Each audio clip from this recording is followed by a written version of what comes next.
अगला चैप्टर हमारा बिजनेस में अधिकार अंतरण और विकेंद्रीकरण, delegation of authority and decentralisation. तो अधिकार अंतरण, सबसे पहले इसका मीनिंग। अधिकार अंतरण क्या होता है साधारण शब्दों में कि जब एक जो उच्च अधिकारी होता है उसके पास बहुत ज़्यादा काम हो जाता है तो उसके लिए ना तो ये संभव है ना ही पॉसिबल कि वह सारे के सारे काम स्वयं करें। इसके लिए वो क्या करता है, महत्वपूर्ण कार्यों को अपने पास रख करके कम महत्वपूर्ण कार्यों को अपने अधीनस्थों को सौंप देता है। ठीक है, इसी को अधिकार अंतरण कहते हैं। अधिकार अंतरण संगठन प्रक्रिया का एक महत्वपूर्ण अंग है। इसकी आवश्यकता उस समय उत्पन्न होती है जब एक प्रबंधक के पास कार्यभार अधिक हो जाने के कारण वह सभी कार्यों का निष्पादन स्वयं न कर सके। ऐसी स्थिति में वह अपने कार्यों का अधीनस्थों में विभाजन करता है, लेकिन मात्र कार्य का विभाजन कर देने से कार्य की सफलता को सुनिश्चित नहीं किया जा सकता। ठीक है, खाली उनको कार्य दे दिए, इससे कार्य की सफलता सुनिश्चित नहीं होती। कार्य का सफलतापूर्वक निष्पादन करने के लिए अधीनस्थों को कार्य के संबंध में निर्णय लेने के अधिकार दिए जाने भी जरूरी हैं। अतः कार्य विभाजन और उसके निष्पादन हेतु आवश्यक अधिकार सौंपने को ही अधिकार अंतरण अथवा भारार्पण अथवा अधिकार सौंपना या अधिकारों का प्रत्यायोजन कहते हैं। ठीक है, ये हो गया इसका मीनिंग। अब इसकी डेफिनेशन F.G. मूरे के अनुसार अधिकार अंतरण से अभिप्राय दूसरे लोगों को कार्य सौंपना तथा उसे करने के लिए अधिकार प्रदान करना है कि delegation of authority means assigning work to others and giving them authority to do it. ये डेफिनेशन दी है मूरे ने। ठीक है, अब है अधिकार अंतरण के तत्व मतलब इसमें क्या क्या किया जाता है। तो अधिकार अंतरण का विस्तृत अध्ययन करने के लिए इसके 3 तत्व उत्तरदायित्व रिस्पॉन्सिबिलिटी, अधिकार अथॉरिटी और उत्तरदेयता अकाउंटेबिलिटी का अर्थ समझना आवश्यक है। इसकी विस्तृत व्याख्या इस प्रकार है। सबसे पहले उत्तरदायित्व। उत्तरदायित्व का अर्थ है सौंपे गए काम को ठीक ढंग से पूरा करने की अधीनस्थ की जिम्मेदारी से है। जब एक अधिकारी अपने अधीनस्थ को कोई काम सौंपता है तो उसे पूरा करना अधीनस्थ का उत्तरदायित्व बन जाता है।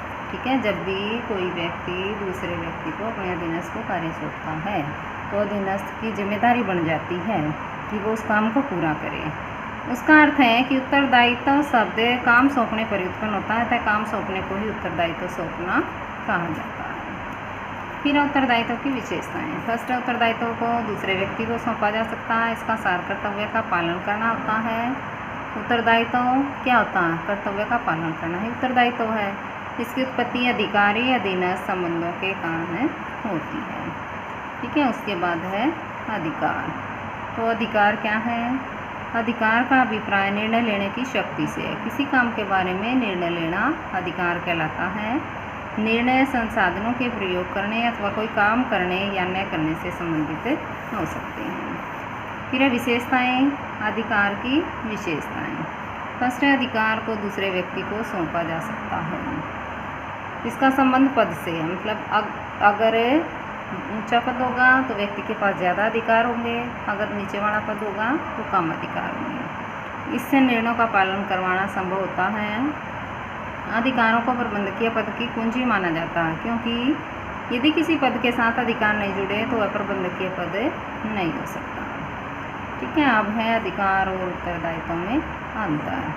फर्स्ट है मीनिंग। अधिकार का मीनिंग है निर्णय लेने की शक्ति। उत्तरदायित्व का है किया जाने वाला काम। दिशा, अधिकारों का प्रभाव ऊपर से नीचे की ओर होता है, मतलब जो अधिकार होते हैं वो उच्च अधिकारी के पास ज़्यादा होते हैं, फिर उससे कम, फिर उससे कम। और उत्तरदायित्व का प्रभाव नीचे से ऊपर की ओर होता है। उद्गम, ये संगठन में औपचारिक पद के कारण उत्पन्न होता है। ये अधिकारी अधीनस्थ संबंध के कारण उत्पन्न होता है। सार, इसका सार निर्णयों का पालन करवाना होता है और इसका सार कर्तव्यों का पालन करना होता है। ठीक है, ये हो गया अधिकार और उत्तरदायित्व में अंतर। और थर्ड पॉइंट था अकाउंटेबिलिटी, जवाबदेही या उत्तरदेयता। जवाबदेही का अभिप्राय अधीनस्थ द्वारा कार्य निष्पादन के लिए अधिकारी को जवाब देने से है। ठीक है, कि जो वर्क परफॉर्मेंस है उसके बारे में जवाब देना। अन्य शब्दों में, जब अधिकारी अधीनस्थ को काम अथवा उत्तरदायित्व सौंपता है तो उसे पूरा करने के लिए आवश्यक अधिकार देता है। तो अधीनस्थ कार्य निष्पादन के लिए अधिकारी के समक्ष जवाबदेह होता है। इसकी विशेषताएं: जवाबदेही को दूसरे व्यक्ति को नहीं सौंपा जा सकता, यह केवल अधिकार सौंपने वाले व्यक्ति के प्रति होती है। इसका आधार अधिकारी अधीनस्थ संबंध है और यह अधिकार सौंपने के कारण उत्पन्न होती है। ठीक है, उसके बाद है क्या उत्तरदाता को सौंपा जा सकता है। तो उत्तरदाता के बारे में एक महत्वपूर्ण प्रश्न है कि क्या अधिकारी अपने अधीनस्थों को अधिकारों का अंतरण करके अंतिम उत्तरदाता से मुक्त हो जाता है। मतलब जो अधिकारी उसने कार्य सौंप दिया उसको अधिकार भी दे दिए, तो क्या वो उसके प्रति जवाबदेही नहीं रहता। ऐसा नहीं है, जवाबदेही अधिकारी ही रहता है। तर्क क्या है? एक अधिकारी का उच्च अधिकारी सीधे ही अधिकारी के अधीनस्थों को जिम्मेदार ठहरा सकते हैं। इन सभी प्रश्नों का उत्तर नहीं में दिया जाएगा, क्योंकि केवल अधिकारों को ही सौंपा जा सकता, उत्तरदाता को नहीं। ठीक है, अकाउंटेबिलिटी उसी व्यक्ति की होती है जिसने कार्य को सौंपा है। उदाहरण के लिए मुख्य प्रबंधक एक विभागीय प्रबंधक को काम सौंपता है और विभागीय प्रबंधक अपने अधीनस्थ को कार्य भी सौंपेगा और अधिकार भी। लेकिन ऐसा करने से उसकी उत्तरदायिता समाप्त नहीं हो जाएगी। अपने अधीनस्थ के कार्य की सफलता या असफलता के लिए वह सदा मुख्य प्रबंधक के प्रति जवाबदेह रहेगा। इसी आधार पर यह कहना बिल्कुल सत्य है कि केवल अधिकारों को ही सौंपा जा सकता है, उत्तरदायिता का नहीं। अर्थात उत्तरदायिता हमेशा अधिकार सौंपने वाले व्यक्ति की ही रहती है। जैसे कि मैं बताती हूँ आपको, क्लास में जो प्रिंसिपल है उसने काम सौंप दिया टीचर को। अब कई टीचर क्या करते हैं, वो खुद काम नहीं करते, बच्चों से काम करा लेते हैं। तो काम तो उन्होंने बच्चों से करा लिया, उसको अधिकार भी दे दिए काम करने के, लेकिन जो रिस्पॉन्सिबिलिटी है, जो अकाउंटेबिलिटी है, वो प्रिंसिपल को जवाब देने की जो अकाउंटेबिलिटी है वो टीचर की ही रहती है, उसको नहीं सौंपा जा सकता। ठीक है, ये हो गया इसके तत्व हैं। कौन कौन से तत्व हैं? पहला था उत्तरदायित्व, दूसरा अधिकार है और तीसरा अकाउंटेबिलिटी। उत्तरदाता, श्रम विभाजन अधिकार अंतरण का आधार। अधिकार अंतरण का अभिप्राय अधीनस्थों को सौंपे गए उत्तरदायित्व अथवा काम को सफलतापूर्वक पूरा करने के लिए आवश्यक अधिकार प्रदान करना है। अधिकार निर्णय लेने की शक्ति को कहते हैं। जब उत्तरदायित्व को पूरा करने के लिए अधिकार प्राप्त होते हैं तो जवाबदेही का जन्म होता है। जवाबदेही का अर्थ उच्च अधिकारी के समक्ष कार्य निष्पादन के लिए जवाब देने से है। ठीक है, ये हो गया अधिकार अंतरण। ठीक है, श्रम विभाजन। प्राय कोई भी अधिकारी इतना सक्षम नहीं होता कि सारा काम स्वयं भी कर ले। अपने कार्य को सफलतापूर्वक पूरा करने के लिए अधिकारी अपने संपूर्ण कार्य का विभाजन कर देता है, अर्थात काम को अनेक भागों में विभक्त करके प्रत्येक भाग एक अलग व्यक्ति को करने के लिए सौंपा जाता है। इस प्रक्रिया को श्रम विभाजन कहते हैं। इसका आधार विशिष्टीकरण है। तो अधिकार अंतरण और श्रम विभाजन में यही डिफरेंस है। अब है अधिकार अंतरण प्रक्रिया। अब प्रक्रिया का मतलब है कि इसकी प्रोसेस किस प्रकार होती है। तो सबसे पहले उत्तरदायित्व सौंपे जाते हैं, फिर अधिकार सौंपे जाते हैं उनको करने के लिए। उत्तरदायित्व सौंपने का मतलब कार्य सौंपना, फिर उसको करने के लिए अधिकार सौंपे जाते हैं और फिर उत्तरदायिता निर्धारित की जाती है। ठीक है, फर्स्ट है उत्तरदायित्व सौंपना। अधिकार अंतरण प्रक्रिया का पहला कदम उत्तरदायित्व सौंपा जाना है। प्राय कोई भी अधिकारी इतना सक्षम नहीं होता कि वे अपना सारा काम स्वयं ही पूरा कर ले। अपने कार्य के सफलतापूर्वक निष्पादन के लिए अधिकारी अपने संपूर्ण कार्य का विभाजन कर देता है। ठीक है, अपना जो पूरा काम होता है उसको विभाजित कर देता है। इस प्रकार वह महत्वपूर्ण कार्यों को अपने पास रखकर शेष सभी कार्यों को अधीनस्थों को सौंप देता है।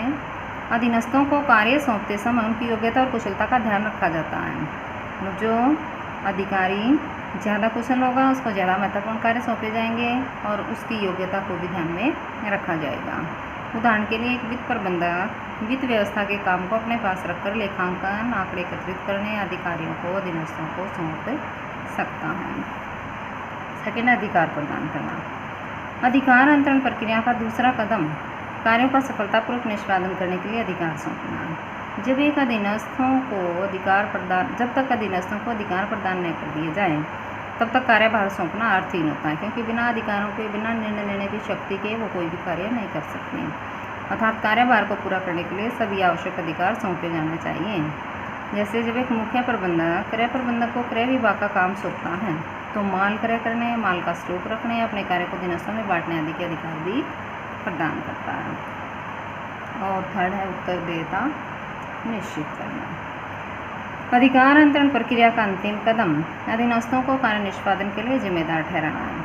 प्रत्येक अधीनस्थ केवल उसी अधिकारी के समक्ष ही जवाबदेह होता है जिससे कार्य करने के अधिकार प्राप्त होते हैं। जवाबदेही का अभिप्राय कार्य निष्पादन के लिए अधिकारी द्वारा मांगे गए स्पष्टीकरण का उत्तर देने से। ठीक है, अब है अधिकार अंतरण का महत्व, importance of delegation of authority, कि जो अधिकार अंतरण किया अपने कार्यों को अपने अधीनस्थों को सौंपा उच्च अधिकारियों ने, उसके क्या लाभ होंगे, उसका क्या महत्व होगा। फर्स्ट है प्रभावपूर्ण प्रबंध। अब देखो उच्च अधिकारी प्रभावपूर्ण प्रबंध कैसे होगा, उसने अगर वो सारे के सारे काम स्वयं करेगा तो उसके पास टाइम ही नहीं बचेगा।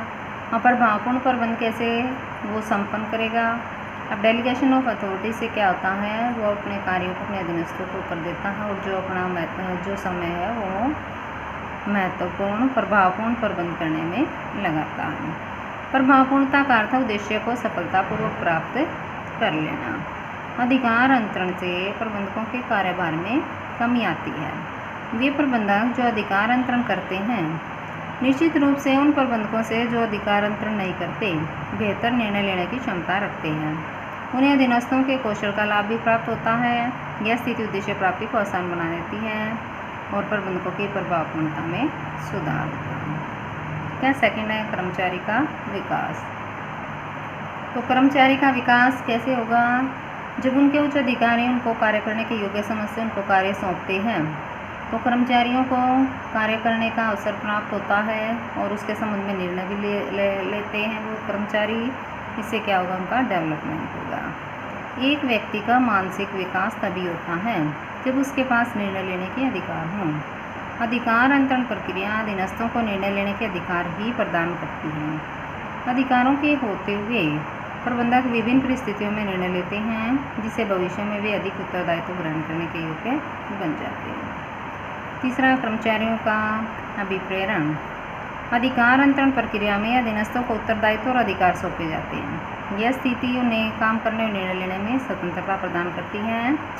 इस स्थिति का लाभ उठाते हुए वे अपनी योग्यता और कुशलता का प्रदर्शन करते हैं। बेहतर परिणाम आने पर संस्था में उनकी पहचान बनती है जिससे उन्हें कार्य संतुष्टि प्राप्त होती है और कार्य संतुष्टि से वे और अधिक अच्छा काम करने के लिए अभिप्रेरित होते हैं। ठीक है, फिर है विकास में सहायक।